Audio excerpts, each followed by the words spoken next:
உங்கள் அனைவருக்கும் வணக்கம் குழந்தைகளே.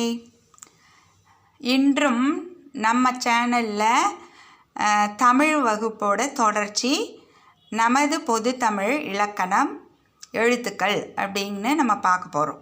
சரிங்களா? இப்போ நம்ம போன வகுப்புலேயே நம்ம உயிரெழுத்துக்கள் 12 மெய்யெழுத்துக்கள் 18 நம்ம படிச்சிட்டோம். இப்போ மறுபடியும் ஒரு தடவை ஞாபகப்படுத்திக்கலாம்.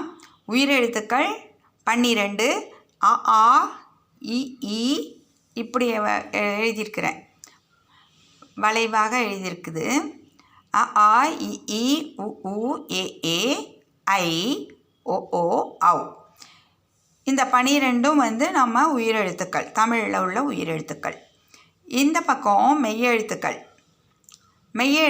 18 இங்கே மேலே போட்டிருக்கேன். இக்கு இங்கு இச்சு இஞ்சி இட்டு இன்னு இத்து இந்து இப்பு இம்மு ஈ இரு இல்லு இவ்வு இழு இல்லு இரு இன்னு. இந்த 18 எழுத்துக்களும் மெய்யெழுத்துக்கள்.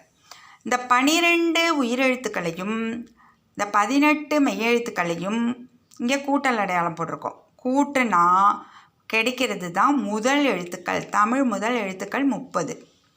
இது ரெண்டையும் கூட்டுத்தொகை 30. அதை தான் நம்ம இது ரெண்டையும் சேர்த்து தான் நம்ம முதல் எழுத்துக்கள்னு சொல்கிறோம். இது முடிஞ்சுது. இப்போ இது ரெண்டையும் நம்ம என்னன்னு சொல்லுவோம்? இது உயிரெழுத்துக்கள், இது மெய்யெழுத்துக்கள். உயிரும் மெய்யும் சேர்ந்து உயிர் மெய் வரும். ஓகேவா? சரிங்களா? உயிர் கூட்டல் மெய், உயிரெழுத்துக்கள் கூட்டல் மெய்யெழுத்துக்கள் ஈக்குவல் டு உயிர் மெய் எழுத்துக்கள்.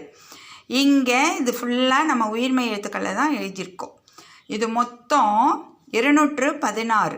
அது எப்படி கிடச்சிச்சு? இந்த 12யும் 18யும் கூட்டுத்தொகை 30. இந்த 12 உயிரெழுத்துக்களும் இந்த 18 மெய்யெழுத்துக்களும் பெருக்குத்தொகை. இங்கே என்ன போட்டிருக்கோம்? பெருக்கல் அடையாளம் போட்டிருக்கோம். பெருக்குத்தொகை இங்கே சமக்குறி போட்டிருக்கோம். ஈக்குவல் டு இங்கே 216. 216யும் என்னன்னு சொல்லணும்? உயிர்மெய் எழுத்துக்கள். உயிரெழுத்துக்களும் மெய்யெழுத்துக்களும் சேர்ந்து உயிர்மெய் எழுத்துக்கள் உண்டாகும். சரிங்களா? உயிரெழுத்துக்களையும் மெய்யெழுத்துக்களின் கூட்டுத்தொகை முதல் எழுத்துக்கள், தமிழ் முதல் எழுத்துக்கள்னு சொல்லணும்.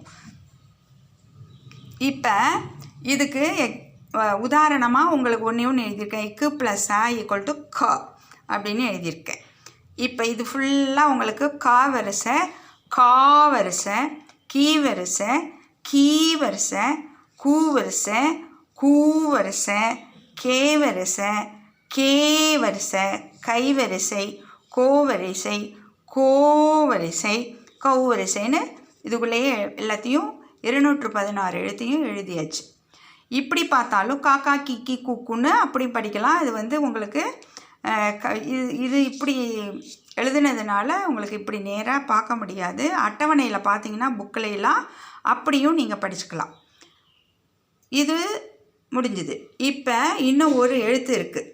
அது பேர் தான் ஆயுத எழுத்து. இப்படி நம்ம 3 புள்ளி வச்சு இது அந்த காலத்தில் ஆயுதத்தில் வாளும் அந்த தட்டு மாதிரி வச்சு தடை பண்ணுவாங்க. அதில் இது மாதிரி போட்டிருக்கோம். அதனால தான் இதுக்கு பேர் ஆயுத எழுத்துன்னு. ஆயுத எழுத்து இப்படி 3 புள்ளி வச்சு எழுதுறது. இது ஆயுத எழுத்து ஒன்று தான். இப்போ 246 எழுத்தும் இந்த 216 உயிர்மெய் எழுத்தும் முதல் எழுத்துக்கள் 30ம் சேர்ந்து 246. அதோடு இந்த ஒரு எழுத்தையும் சேர்த்து ஆயுத எழுத்தையும் சேர்த்தோம்னா மொத்தமாக தமிழ் எழுத்துக்களின் கூட்டுத்தொகை 247. சரிங்களா? நன்றி.